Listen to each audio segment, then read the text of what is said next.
Wiakaziwichashalemie. My name is Charles Whalen. I am a credentialed alcoholism and substance abuse counselor for the state of New York. I'm an alcohol and drug counselor reciprocal for the state of Minnesota, and I'm an internationally certified alcohol and drug abuse counselor. I'm Oglala as well as Hunkpapa.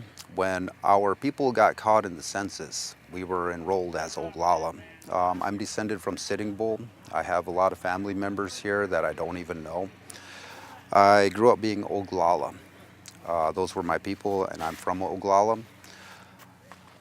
When I found out what was going on here, heard that my people were here, I came. My tiosh by another legitimate 1868 Fort Laramie Treaty representative named Verdell Yellow Horse Jr.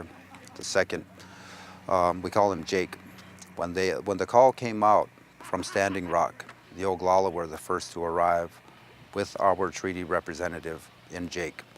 Now, when I came in the summertime, I assessed the encampment and determined that there were approximately 250 people that had said that they would stay. So I was able to get 4 GP medium tents, military tents with center, and we set them up on the Cheyenne River Northern encampment, and that's where we're at now. Now, this whole place is about peace, prayer, and ceremony. That's what our people have always talked about. No violence, no potential for violence. And I honor and respect the veterans who arrived, the people from all over the country and all over the world who came to show solidarity for what it is that's going on here. In summary, and I'll make this short, because, the people haven't heard this. What's happening here is we have a pipeline that is going to be installed, or they want to install, that runs along the Missouri River. This water course that is the water supply for millions of people. It's also the water supply for the breadbasket. Now, below this is the Oglala Aquifer. It's not if this pipeline breaks, it's when. It will affect millions of people through the Missouri River. All right, we're the second largest freshwater supply in the United States. When it affects that water supply, everything downstream will be affected to the Gulf of Mexico, including the ocean. What we're looking at is a potential worldwide famine, and it will happen because we're the breadbasket of the world. We export the majority of our foods and grains around the world. So there will be hunger, there will be famine.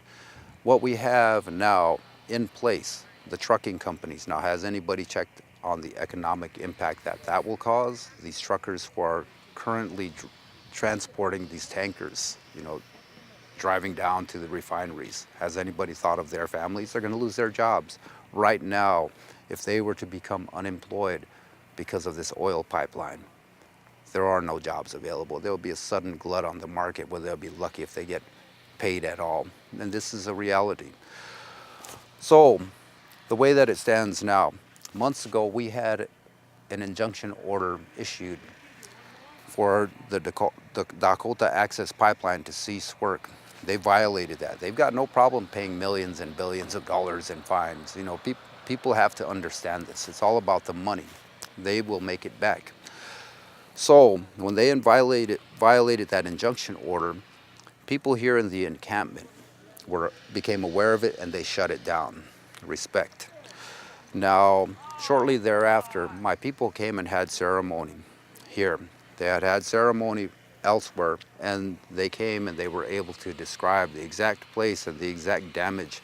And we had a ceremony and we planted seeds. At that time, our people asked that nobody go across that fence, that they do not agitate, that there's no negativity involved, that it's about peace and prayer. Now, since that time, people have gone against the express wishes of our traditional leadership and our spiritual leaders and have had these so-called actions. One does not endanger the spiritual leaders, the elders, the women, and the children. What they did is not what a warrior would do. A warrior puts his people first. So we have what we have now with the present line, or front line as people phrase it, exactly where it is as a result of these so-called actions.